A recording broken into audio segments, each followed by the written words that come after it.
What's up, everybody? Welcome to the happy hour, the first episode. My name is JJ. With me, I got Marshall and Moser. Tonight, we're going to hear a little bit of a testimony from Moser. The way it works is we're just basically trying to reach the ones that don't have the courage to go to a meeting or, feel alone at a time. So I'm just going to jump right in and let you guys hear about from Moser. So welcome, everybody, and I hope this helps. My name is Moser. I am an addict and alcoholic. And so, just like this, this always has to begin somewhere. There's always a start to this. This is not something that just happens, except it kind of is, though. One thing we don't realize up front about addiction and things of this nature is that it's always kind of been there. That obsessive nature has always been a part of us long before we ever picked up the drugs. The drugs are more or less a muse that our addiction uses to get our attention. And so, just like everybody else, nobody has the perfect life. We all have that backstory, especially as addicts and alcoholics, as to what led us there. And to keep it kind of short on that, just to qualify, essentially, coming up through foster homes and, growing up with a mother who had contracted AIDS in the 90s, back before that was a more widely understood thing, more deemed as a social pariah than someone with a disease. I definitely grew up with my mom watching her get publicly embarrassed, fired from jobs, pointed at, laughed at, beat up by boyfriends in her hotel room, having to be 7 and 8 years old trying to fight those boyfriends. Basically, all of life became a fight. Everything about life became defense. It became a war all the time. But in the long run, you find out the war is really against yourself. But we'll get back to that. We'll circle back around to that. They say life is 10% what happens to you and 90% how you react to it. There's a whole concoction of things that goes into this. And just to keep it short with the qualifying part, my name is Andrew Michael Moser. You can look me up on Fox 21's Carolina's Most Wanted. You can look me up in the Williamson, Spartanburg, Anderson County, Pickens County, detention center websites. You can look for my name just about anywhere and you'll see my background, from thievery to assault and battery to drug possession to a child neglect charge, as I call it. I've run the gamut as far as the things you do when you're out there. And all you got to do is just pull my name up on that one and we'll save all the time for that. But what I really want to talk about is the other side of things, the recovery, where it gets better. Because we all know how bad it can get. That's not a new story. We all know that. Yeah, so let's talk about how it gets better. Like I said, I was going to circle back around to. You get to a point where you feel like life is nothing but a war. And like I said, things that happen, and it works like this. Think about how an earthquake in the ocean works. It doesn't just affect the epicenter. The earthquake happens in the middle of the ocean, and then people thousands of miles away just enjoying their beach vacation suffer when a tsunami gets kicked up. Our actions and the things that we do as a result of the things that happen to us do not just affect us. They have a whole ripple effect that can affect people we've never met in our lives, because the people that it directly affects, then that affects another person because they handle it wrong, and then it affects another person, and it just sends a whole tidal wave of things out. So I washed up on the shores of this place almost 2 years ago. I'm right at 3 years clean. The first year of that was spent in the detention center. But so basically, you come into a place like this and you feel alone. You've felt that way for years. You've always been in defense mode. And then you come here where everybody's trying to welcome you with open arms and outstretched hands and open hearts. And it feels at first like a fallacy. It feels like a put on. It feels like a mask. You come in here to people that are former users, and you know that after you get to know them. But when you first come and these people don't look like addicts anymore, it puts you on guard, because these don't look like the addicts you're typically used to. These people are not trying to steal from you. These people are not worried about what they can get out of you. They're genuinely worried about helping you. And that is such an unfamiliar feeling. And so you come in and you get yourself a sponsor. And a sponsor is a trusted friend, somebody you trust with all the details of everything that's ever happened to you. And they never judge you or make you feel bad from it or try to use you for anything or use information against you. They are genuinely just someone who wants to help you. And, you come in this place and they will put you on some homework. And you know how a lot of us school dropouts don't like homework.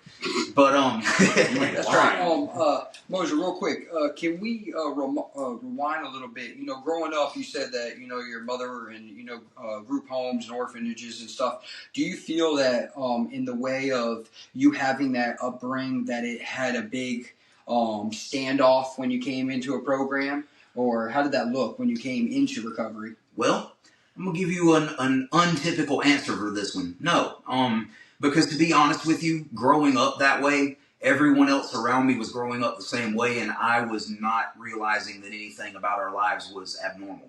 I thought everything we were going through was completely normal, and that everybody went through that. So honestly, I was a pretty happy kid. And you know, after you know, my mom losing custody of us and stuff after a suicide attempt that I walked in on that caused a whole big stink. My sisters and brothers and all of us got separated. They were adopted out by another family, but I was already almost a teenager at this point, and I wasn't really down with being adopted by someone else that wasn't my mom or my dad. So I went into the group home setting, and I'm going to be honest with you, that is the best thing that could ever happen to some of those kids. It seems like something that you would be depressed about or sad about, but no, not at all. I spent a few years down at Connie Maxwell Children's Home down in Greenwood, and that is the absolute best thing that could ever happen to a lot of those kids. They get involved in the church. They get into it's public schools. They get to play football and basketball. Connie Maxwell's so big. They have their own intramural basketball and softball league and things like that. So no, like none of that really affected me. Honestly, like and you know, I still don't know if maybe I was just stuffing some of this down, maybe somewhere between that or just not knowing it was abnormal.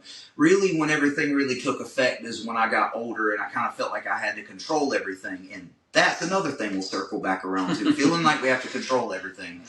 After coming out of the foster homes and leaving school and stuff, I lived with my mother who, as I said before, had AIDS and was not doing well between drug addiction and, you know, once HIV becomes full-blown AIDS, and if you're not taking care of yourself, it goes downhill very fast. So I kind of took it upon myself to be my mother's protector. And after she passed away, I moved back in with my grandfather, who was very, very sick and he was oxygen tank bound. He couldn't go anywhere that the lines wouldn't reach. So basically, a lot of my late teens to early adulthood years was feeling like I had to be a caregiver and like I had to control every situation. And then in the following few months, my mother passed away from the AIDS, and within a year after that, my grandfather passed away. So it instilled this like feeling of failure, like I had not done my job. And that's when the drugs really began to take hold. I began to use the drugs to mask any feeling I felt, and not just the bad ones. The good ones were so unfamiliar at that point that I used it to mask those too. It's pretty much you gotta use because you woke up, but you gotta wake up because you used, but you gotta use because you woke up. It's an ongoing back and forth kind of cycle. And what it all boils down to is self-focus and feeling like I've had to try to control my surroundings and control my world. And it gets to a point where you feel like your world is the only world. You become blind to the fact that anyone else even has emotions or has plans or aspirations in life. And somewhere between feeling like you've got to defend yourself from people and feeling alienated because your defense of yourself has driven everybody away, you suddenly start to wonder why no one wants to be around you. And it's this ongoing like ping pong effect back and forth of negative emotions on each side of the spectrum. And so, you know, coming back to the recovery aspect of it, there are 12 steps that are broken down in an exact order that they need to be in to make this possible and make it effective. And the biggest one, the first step, the principle is honesty. And there was a lot of that I had to go through. You know, the step tells you have to admit you were powerless over alcohol or addiction or what have you. However, you're powerless over a lot more than that. You're powerless over the way you see yourself in the mirror. You're powerless over the situations that have resulted as a fact of decisions you've made prior. There's a whole backstory of things that you were powerless over that comes to light later on in the steps. But the very first part of it is just admitting that you cannot control everything. The way I like to explain it is like this.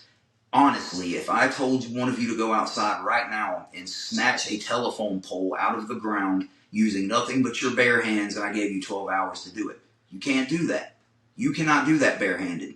You cannot do that without help and tools. No matter how hard you try, no matter how much you let your pride get in the way and refuse to get help, I'm going to come outside 12 hours later, you're going to have a broken back and tore up, splintered up hands from trying to do that.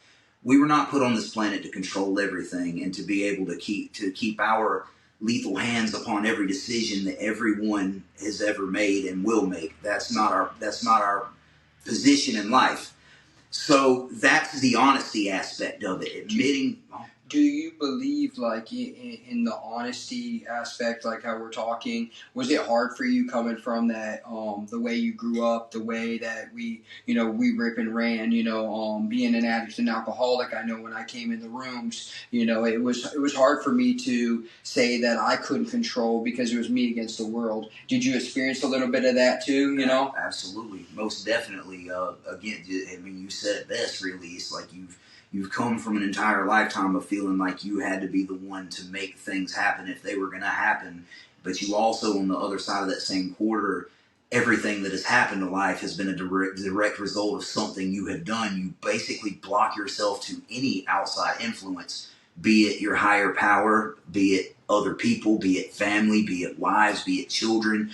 You no longer have any influence from anyone. I mean, a lot of us, our own children weren't enough to cause us to put this stuff down, and especially like in my case, right. I lost my children, lost everyone. I've had family members die that I didn't speak to for years due to the fact that I had to try to control everything. See, I'm Marshall. I'm also an addict and alcoholic. I have a story very similar to Moser's, but on the flip side of that coin is I actually grew up in your traditional white picket suburban family. Aside from the fact that my parents divorced when I was 7 or 8, I had two parents that I knew full well loved me and would take care of me my whole life. But that was where I really struggled with the honesty, is because I was lying to them for so long about who I really am and what I was really doing, that when I came into these rooms and had to actually look at myself in the mirror and be honest with myself, it took me almost 9 months before I really started being honest with what I had going on in my life, and truly faced down that man in the mirror and told myself that it was okay. I am an alcoholic, and that this isn't something that I don't have to fight this anymore. I can be who I am and gain recovery by embracing the gift of obsessive nature instead of fighting with it and trying to numb everything through drugs and alcohol. Definitely. And I like how you brought up the fact that, it's not a fight you have to fight anymore. That brings me back to another point of honesty. One thing you hear in the streets a lot is people call this the dope game, the game. This isn't a game. Let's take an honest look at this. Name me one person out of everyone you've ever met in your life that's ever won that game. Because it's not a game. That's it's right. a death trap. It's not a matter of if, it's when. When are they going to die, or when are they going to catch 25 to life? I don't know a single person before me or that's come behind me that's made it out with any kind of anything like a victory over this thing that they call a game. And that's one of the biggest pieces of honesty I've had to face. This was not like you hear in rap songs or see in movies where people do this stuff and there's some pot of gold at the end of the rainbow or some magical golden sonic ring at the end of the level where you jump through where everything's all okay again. That's just not how this works. There's a pitfall at the end of this every time. Maybe your journey is shorter to get to that pitfall. Maybe it's longer. Some of us die by the time we're in our 20s. Some of us live to be 70 and miserable and in horrible health and suddenly have nobody to even take care of us anymore. It doesn't matter how long the road is. There's a pitfall waiting for you at the end. It's not a game, and it's not a game you'll ever win. Sure. And that's one of the biggest pieces of honesty that I think goes unnoticed with a lot of people. But then we'll get to a little bit of the brighter side, the hope. And you know, hope was real simple. It was really just an aha moment. Once I actually developed that ability to be honest and take that honest assessment of what I was looking around at, the hope immediately instilled itself in me, because that's not something I would have ever done. I have developed so many defense mechanisms when it came to relationships and people. I could cut people out like a light switch and never feel an emotion over it. I had killed all my emotions. There was a ghost where I was supposed to have a soul. And, you know, just the fact that I was able to even be honest with myself for that split second enough to come to the conclusion that I couldn't do this anymore, there came the hope. Because that's something I could have never done before, which does prove to me that I could do something that I never thought I would be able to do. And so, from that, you get to the third step, and the principle of that is faith. Once I was able to pull that honesty and I developed that hope, the faith came, because I saw, or it says belief without proof, but the thing is the proof is actually there. Maybe it's not a physically, like a tangible, touchable thing, but it's there. And, you know, faith, you know, like I said, belief without proof. You know, you can't see the wind, but I bet you believe in the wind when a hurricane comes. I bet you when the storm comes and starts knocking everything down around you, you believe in the wind. But why does it take the storm to make us believe in the wind? The thing is all of these principles have been in us all along. We've just used them for the wrong things for a long time. Just like the 7 deadly sins in the Bible. These are all things that God instilled in us, meant for a righteous purpose, that we as humans, with our human control and our inability to let things be beyond our control, we take and twist them in a sordid and morbid fashion. Things like, let's say, gluttony. Obviously, you have to have food to survive. But we take that a step further and eat till our heart stops. Things like lust. Sex is to be experienced within the confines of marriage. However, as men, we see one, we're going to see them all. You know, things like wrath, righteous anger, as described in the Bible, is a perfectly acceptable thing. But our idea of righteous is not the same idea of righteous that God intended. Therefore, we try to take God's matters into our own hands and use what we think is righteous anger, which is actually wrath. Basically, long story short, we have had all of this in us all along, and we have found ways to try to put our human control over it. And but the faith, man, it just comes from actually seeing what can happen when that honesty and that hope sets in. And, you know, belief without proof, but the proof is there. We've just been unable to register it and sometimes unwilling to actually accept it. But the proof is definitely there. So from step 3, you get to step 4. And then you have the principle of that is courage. And this is one that deflects a lot of people, because it can either be a scary thing or a joyful thing. Oh, I was a scared little bunny. Yeah, man. Oh, boy. So what happens between step 4 and step 5, like the big book says, before you're halfway finished, you'll be amazed. And ironically, step 4 and 5 is right before the halfway point. You go through and you take an honest assessment. See, that word keeps popping up. You take an honest assessment at all your wrongdoings. And these are not wrongdoings that all happen with an active addiction, because at the end of the day, we're not messed up because we use because we're messed up. These were always things that were within us that we have found a way to block out and not face and not deal with for years. So yes, it does take a lot of courage, but faith and fear cannot reside in the same household. So you can either approach it from a side of fear, which will cause you to not yield the proper results and do it properly, or you can do it fearlessly, and what's waiting on the other side of that is a complete inner peace. And so where the courage builds up to is when you get to step 5, you do this with your sponsor. You admit to God, to yourself, and another human being the exact natures of your wrongs. And so then, having to break down, usually this is where the principle always comes before the step, they say. Because you have to have courage before you sit down with another human being and tell them the exact details of everything you've done. Because a lot of times you're not even going to be able to remember that all at once, which is the beautiful thing about the fact that you keep doing these steps, because you're never going to get all that down at one time. So then comes the integrity, that you sit down with your sponsor, you go through all these things, and you learn a lot about yourself. Because by the time you get to this step, you've got a little bit of sober time, and you start to learn who you are again. You start to learn what you stand for, what you believe in, what you will and will not tolerate. And as you do this list for step 4, you start to realize a lot of what you were doing is things that you would not tolerate. And you realize that the addiction made you into a completely different person that you are not. Made you do things and say things and act in ways that you would never do. So I guess the darker side of it is you've got to face a lot of stuff, but the beautiful part is you find out who you are, and that's a jumping point for who you're going to become. That's the beginning of becoming who you're going to be in the long run.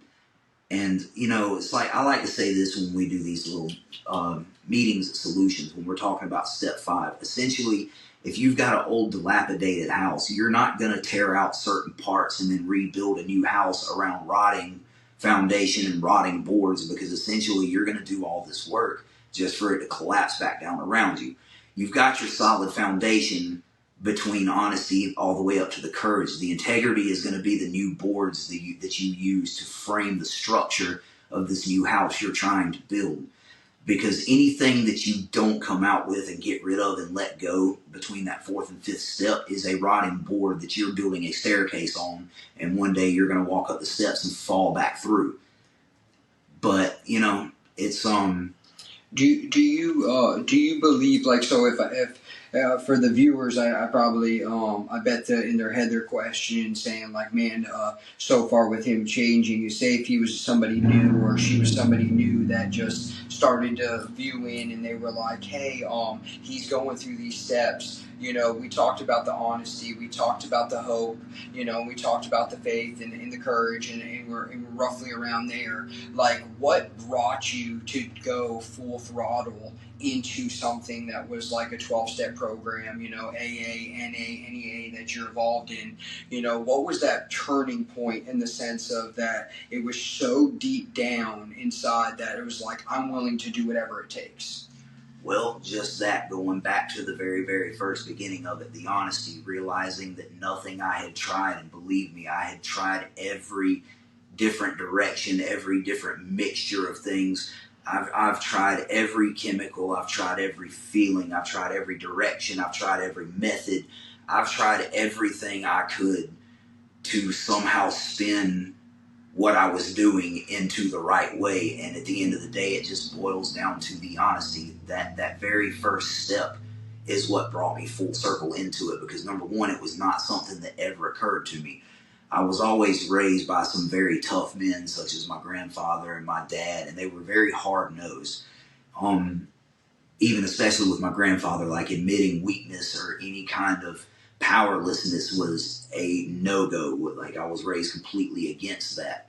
So realizing that I was in fact powerless was the turning point, because it basically taught me that everything I had learned and everything that I had taught myself or was trying to make myself believe was not going to get me anywhere. I had been trying for 30 years daily, every single day, every minute, every moment, every breath, every second, every tick of the clock, trying to make it work in the way that I was trying to make it work. And after 30 years, it wasn't working. It was never going to.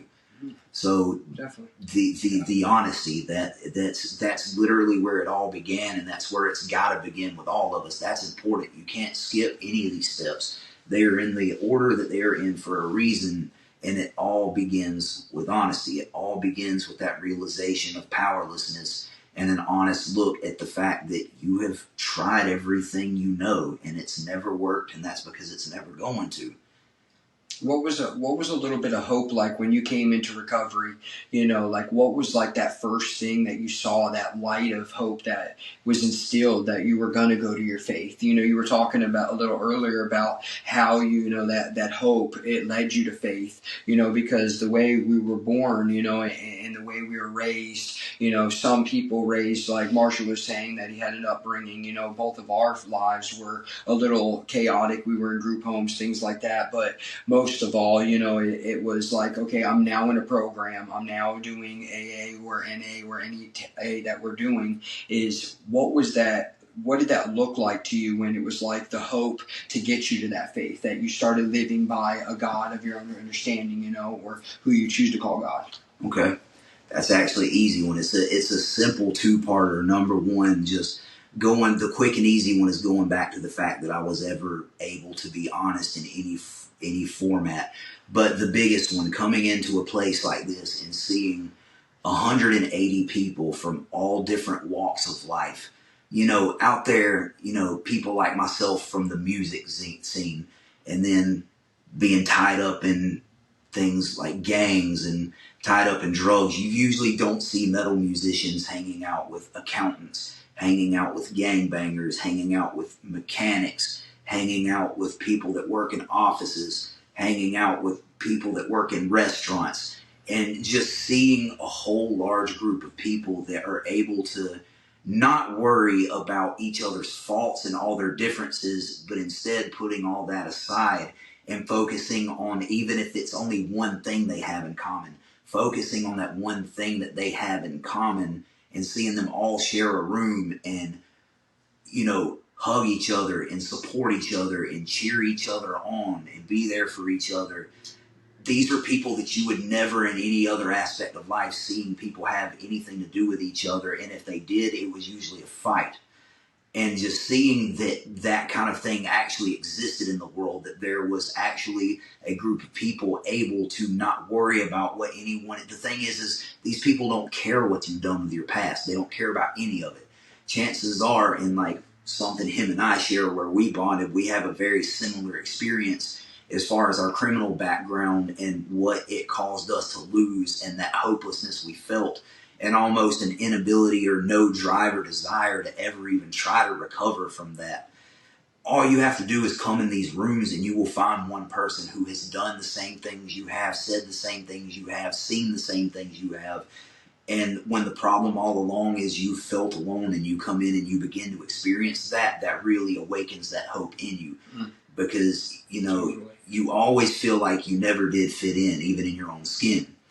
So coming to a place and realizing that you can be at home amongst the misfits, and something like this happens, and magically all of these felons and thieves and all this actually function better and have more honesty in them than most of the people out there that call themselves normal and put on a mask that they all are normal and never face their problems. You see people from absolutely hopeless cases come in and live a genuinely happy, joyous, and free life. You come in and you meet people like the gentleman that graduated the first night I got here, which was funny because you can tell that this guy was a very hard-nosed, very hard-headed, and hard-hearted kind of guy. And you see him up there dressed up.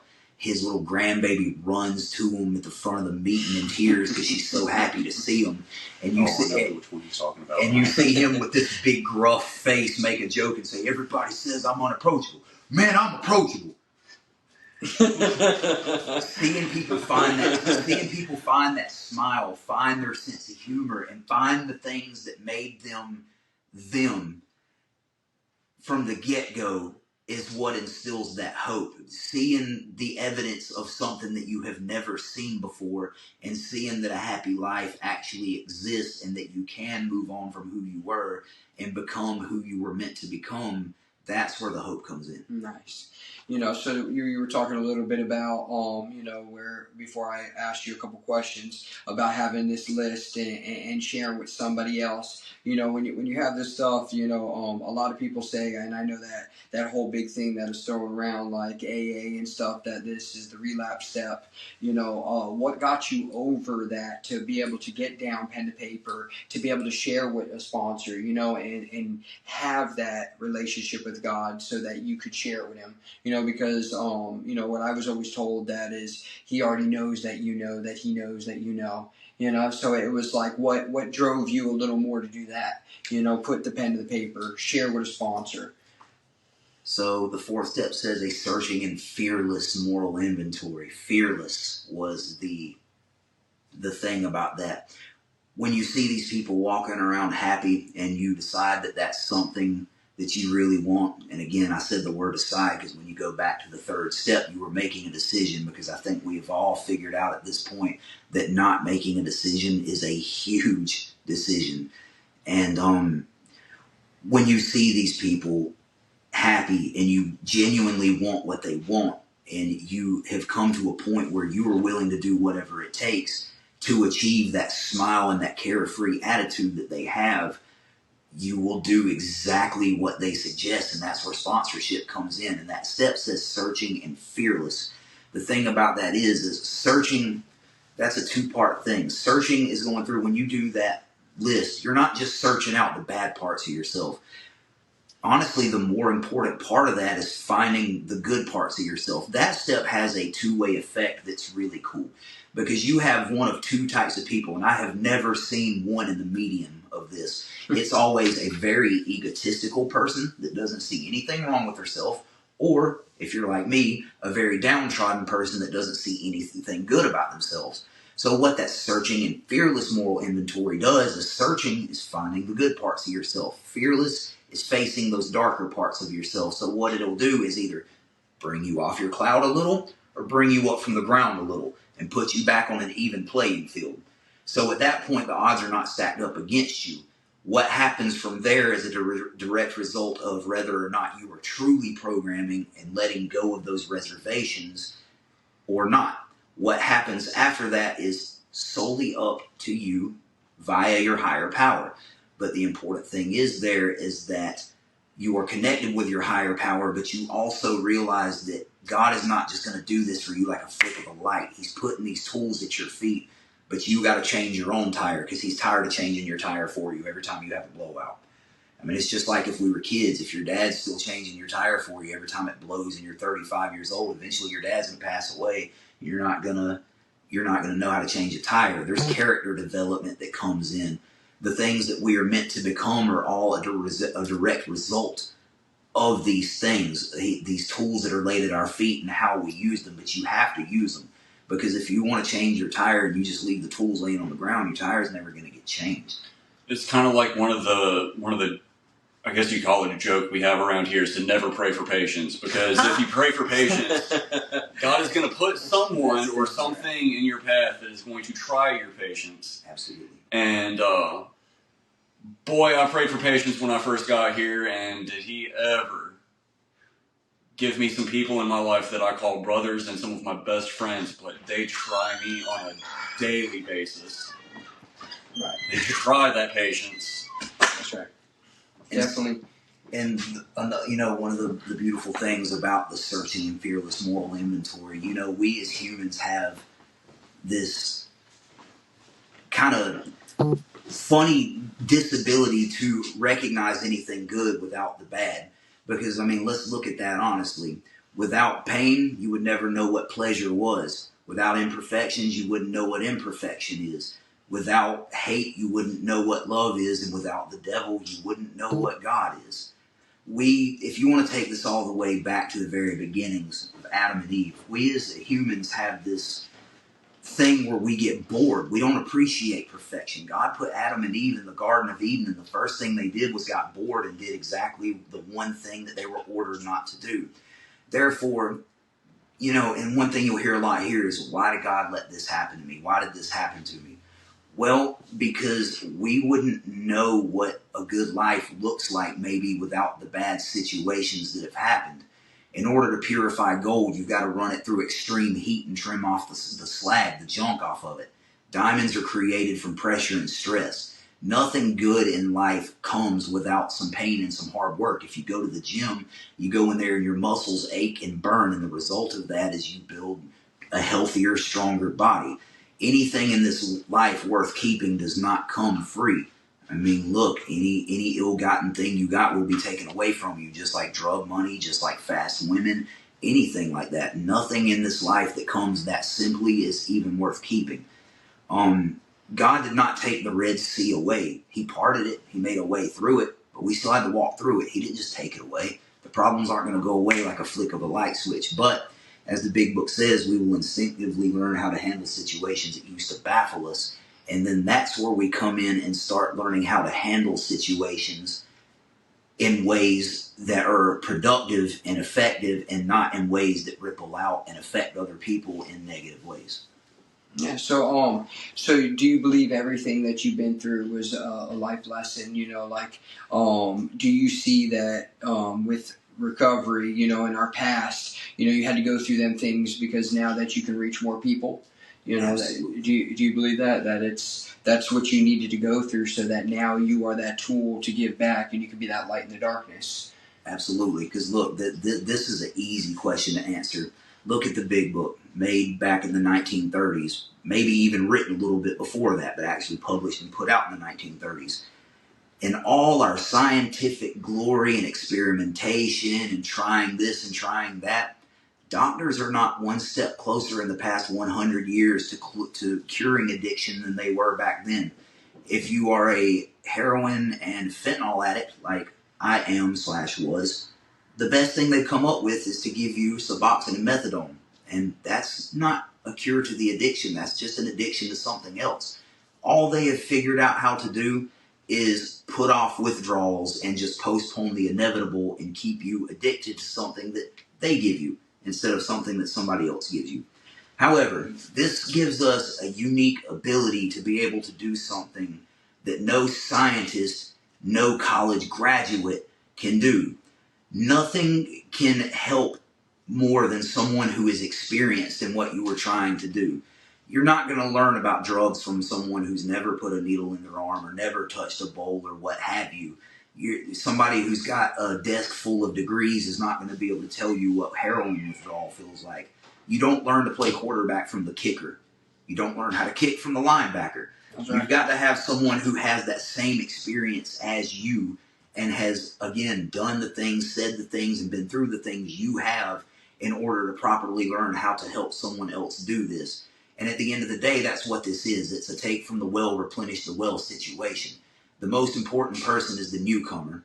And at the end of the day, it doesn't matter how far down the road you are just as close to the ditch as you were from day one. You can be 30 miles down the highway, and all it takes is one foul jerk of the wheel to end up right back on the side of the road.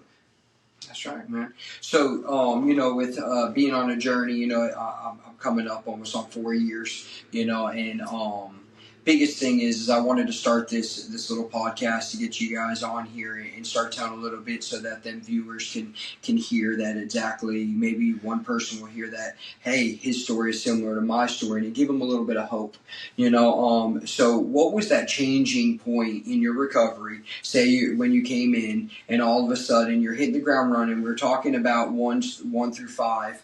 What was that aha moment for you that was like, hey, I know that I belong in an A program, NAAA. I keep saying all these recovery things, but what was that moment in your life that said, I have to do this or I'm going to die? Okay. Well, okay, so as far as locking into the actual program, like the first 4 and 5 steps were kind of one thing. 6 is where it took a little bit of a different turn, because the first time I did step 5, I did it with some reservations and I still withheld a couple things. And it's actually funny you bring that up, because that's what's going to bring me to the 6th principle, is willingness. The car ride I took with Marshall that night is really when the program locked in for me, and I realized this was for me, because him and I had about 2 hours to sit in a car alone and really bleed some things out that I would have never bled out in front of anyone else. That willingness, which is the principle for step 6, it's the willingness to actually come out with all that was killing me and actually lay it on the line for someone to see, and actually put that trust in someone. It actually gave me the willingness to let go of that old way of life and actually adapt to other people's ideas and accept the fact that there are more like me and that I'm not just an alien out here on this earth among a bunch of humans. It's there was different phases for me of locking into the program. It came in chunks. They say that some people are ready for meat up front, some are ready for milk. And the way I looked at it for myself, I was like, if you take like a sick and starving dog standing out in the rain, if you can't beat someone over the head with this. This has to be something they're fully prepared for. And that's the difference in willingness and readiness. Because you can be ready to do something all day, but not willing. For instance, if you got a warrant, the cops pull you over and they put you in handcuffs and put you in a car, sure, you're ready to go to jail because you have no other choice. But if the cop were to unlock those handcuffs and pop that door open, you're going to run away. That's the difference in readiness and willingness, and why I stick to the willingness part of that. And it's mentioned in the 3 essentials: willingness, honesty, and open-mindedness from the beginning. Hold on, I kind of threw myself off there. No, it happens, and it's okay, man. His biggest thing, like when you're locking in, you were locked into your program. You had this experience with Marshall. You were honest and thorough. From the very start. And while you're going around, were you eager? Were you that guy that was like 1-9-12? Did you want to go like, okay, I got honest in the program, and then all of a sudden I want to go out and make everything right, and then all of a sudden I want to give somebody. You said at the beginning that everything goes in order. Mm-hmm. I know for me, when I came in recovery, I wanted to go 1-9-12 and help everybody. I want to make right. What would you say to the viewers that it was like, hey, trust the process, slow down, do the 1-12 in order, because if you do 1 and then you do 9, what do you think that would happen? Well, I can break that down easy. If you want to go make yourself a gallon of tea, you want to follow a specific set of instructions. If you're thirsty enough and you want that tea, you're going to get yourself some water. You're going to put some tea bags in a pot. You're going to boil it. You're going to put some sugar in the bottom of the thing. You're going to pour it over it. You're going to stir it. You're going to put water in it. You're going to put it in the refrigerator.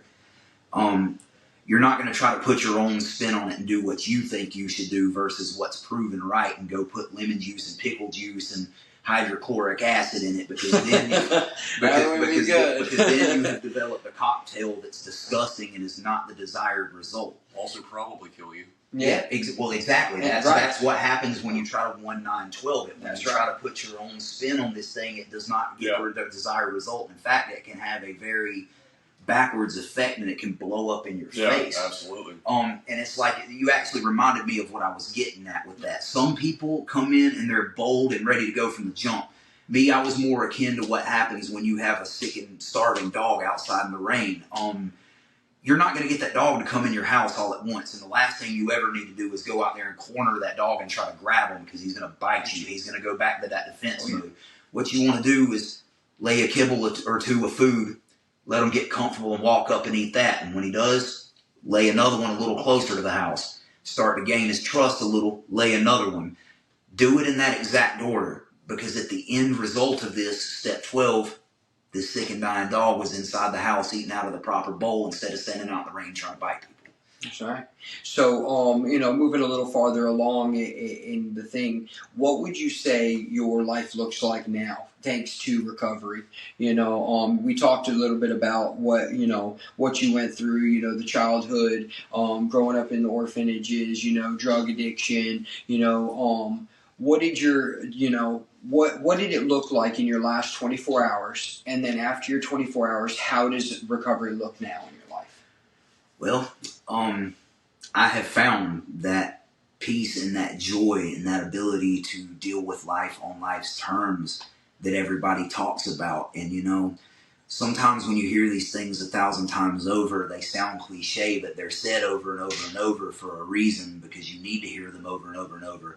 After all, we didn't get addicted in one day. It was a repetitive thing we kept doing the same thing that had an adverse effect. Therefore, it's going to be super uncomfortable at first doing the right things over and over and over. But just like the drugs, the right thing becomes a habit, and then comes the peace and the patience and the ability to understand that sometimes life just happens and we can move on.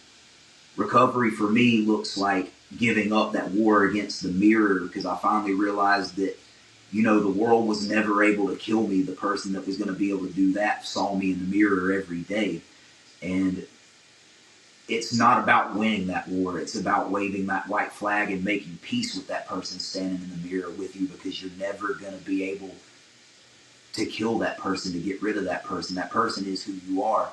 You can move states, you can run away, but no matter how far you go, there you are. You're never going to be able to run from yourself. So that's what you have to deal with. And that's what peace looks like for me, is that ability to look in the mirror. That's what recovery is to stop worrying about that man in the mirror and what he's going to do, and focus on helping someone else be able to do that exact same thing. because at the end of the day, we were all put here to help each other and to congregate and be here for each other. That's the end game, not just spend our whole lives fighting an unwinnable war that lends itself to nothing but slow suicide. So a little bit, just give me an example on like the last 24 hours of your life. What happened, that led you to come into a program? Was it jail? Was it your addiction stopped you? Did you end up in the hospital? Like, what led you to come right into recovery? We heard a little bit about how your recovery looks in through the 12 steps, but like at the beginning, like what was the last 24 hours? What did it look like at first? It looked like going to jail. It looked like having a warrant out on everyone I know, from my sisters to my aunts to my brothers to everyone I'd ever met, trying to set me up with the cops. It looked like me being on Carolina's Most Wanted, being posted all over the news. It looked like everything I had ever tried to build blowing up in my face. It looked like that strength that I had to try to fight through life all those years, suddenly the physical strength wasn't even there, and I was 135 pounds and didn't even have that strength to fight anymore, taking the only defense mechanism I ever had completely out of my hands and leaving me with a rubber band in the middle of a gunfight.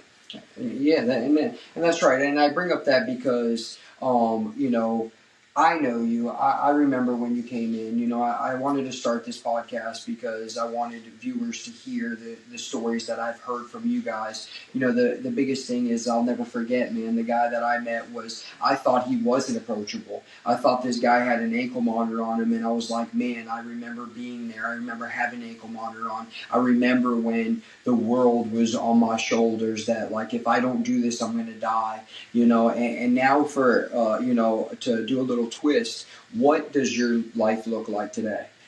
It looks like being one step closer to being back around my daughter. It looks like the ankle monitor being gone. It looks like being back involved in music, which was literally the makeup of everything good about me from the get-go that drugs took away. It looks like being able to be a husband. It looks like being able to be a friend.